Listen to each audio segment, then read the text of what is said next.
Good morning, everyone. We are continuing here in the Psukim Bitachon.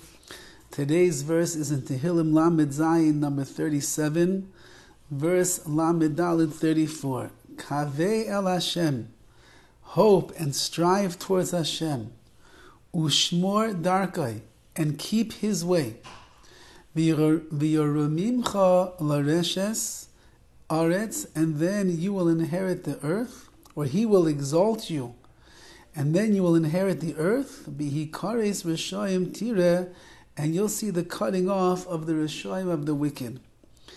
A person who is kaveh el Hashem, they are striving and they are hoping towards Hashem, which means that a person is living a life of bitachon in the Rabbi Shalom, trusting in HaKadosh Baruch Hu in everything. What is the result going to be? V'yeramimcha, He is going to lift you up and elevate you. He'll raise you up in this world. Why? L'reshes aretz, to inherit the earth, to inherit the land. Rav Hirsch explains over here what it means is that someone who lives a life of bitachon, somebody who trusts in HaKadosh Baruch Hu for everything that's coming to him, someone who recognizes that HaKadosh Baruch Hu is the creator of the world, He's the Manig HaOlam, He's running the world, HaKadosh Baruch Hu is intimately involved in everything that is going on. He doesn't abandon us. He doesn't leave us for one moment, 1 second in our lives.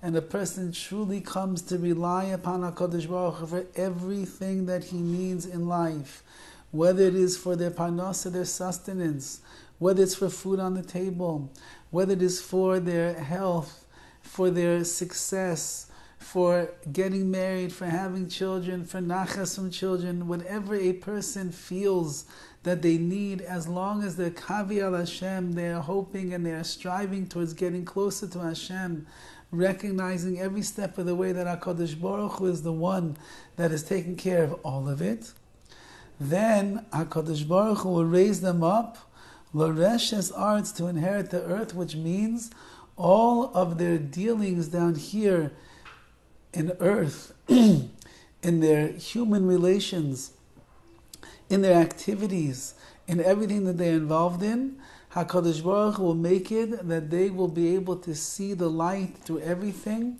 and know exactly how to maneuver their way through this world. One of the greatest downfalls of mankind is when they look at the earthiness of this world and they allow the world to overcome them and they are not in control of the world.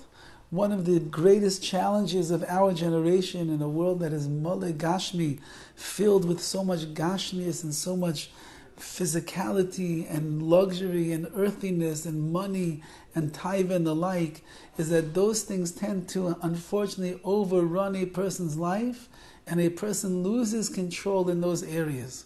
But someone that is Bitachon Hashem, if I truly trust in the Rabbi Shalom, and I realize that it's ultimately Hashem's world, and my job is to fit into the ruts, into the will of HaKadosh Baruch Hu, not to try to squeeze my will into the will of the world and Hashem, so then I look at the whole entire universe, I see what it has physically, what it has to offer, and I realize that everything which is being guided by the Rabbi Shalom is a means in and of itself to be able to connect myself greater to Hashem.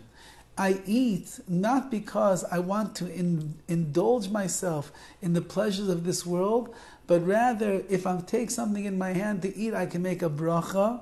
The blessing itself is a connection, it's a mitzvah connection to Hashem. The food that I'm going to eat is going to give me the energy and the might and the power that my body needs, the nutrients and the vitamins to be able to be strong and to be healthy to serve HaKadosh Baruch Hu. So I've now elevated the physical world into an action that is going to bring me closer to Hashem, not entrench me in the physical world. And so to all of the pleasures and all of the taivas and all of the enjoyments that HaKadosh Baruch Hu has given us, He gave us a world that is filled with pleasure. He's given us a world that He wants us to enjoy. But the enjoyment is not for the sake of the pleasure itself, but rather He made it so that we will partake of the physicality and then be able to convert it and turn it back to the Rabbi Shalom. Someone that is Bitachon Hashem, they trust in HaKadosh Baruch Hu with all their heart, and they realize that everything that's in my life is for me to be able to get closer to the Ribbono Shel Olam, I will not misuse the physical world that I'm a part of. On the other hand, I will use the physical world to bring me closer to HaKadosh Baruch Hu. And that's why, Bihikaris Rishoyim Tira, you will see the cutting off of the Rishoyim, of the wicked. You will see the foolishness and the fallacy in those people that spend their days and their nights and every moment that they have to themselves, they spend their time just being entrenched and being immersed and thinking how they can make more money and how they could be more involved in the physical world and how they could survey, how they could satisfy their taivas, their desires, and accrue and amass more pleasures for their life. That's not the Beit Cheba Hashem. Those are not the people that trust in HaKadosh Baruch Hu. You trust in Hashem, you walk into a world of spirituality. Somebody who is fully entrenched in this world and they're chasing after every fleeting pleasure that there is, and they want every luxury and every last dollar to add into their bank account, and they want to go on every single vacation across the universe so they can say, I went here, I went here, I went here, I went here, I went here, I did all this, I have a bucket list that's so long. Hopefully Hashem will give me enough years to be able to put everything into that bucket that I want. Such a person who's not B'teich Hashem, at the end of the day, their disconnect between their neshama and HaKadosh Baruch Hu is so great that it's really hikaris that cut off from Hashem, unfortunately. But the one who trusts in HaKadosh Baruch Hu, they are the ones that are deeply connected, even in the earthiness, the oretz, the earthiness of this world, even in a place where most of the world is failing at this point, and getting connected to the gashmi, to the physicality, and disconnecting from Hashem. Even there, the B'teich Hashem connects with HaKadosh Baruch Hu. He eats, he drinks, he sleeps, he goes on vacation, he exercises, he has comfort that he needs in his life, all for one purpose, because it's mechazik me, it strengthens me to be able to serve HaKadosh Baruch Hu with more amunah and more bitachon and more enthusiasm to do the ratzon, to do the will of Hashem. Have a wonderful day.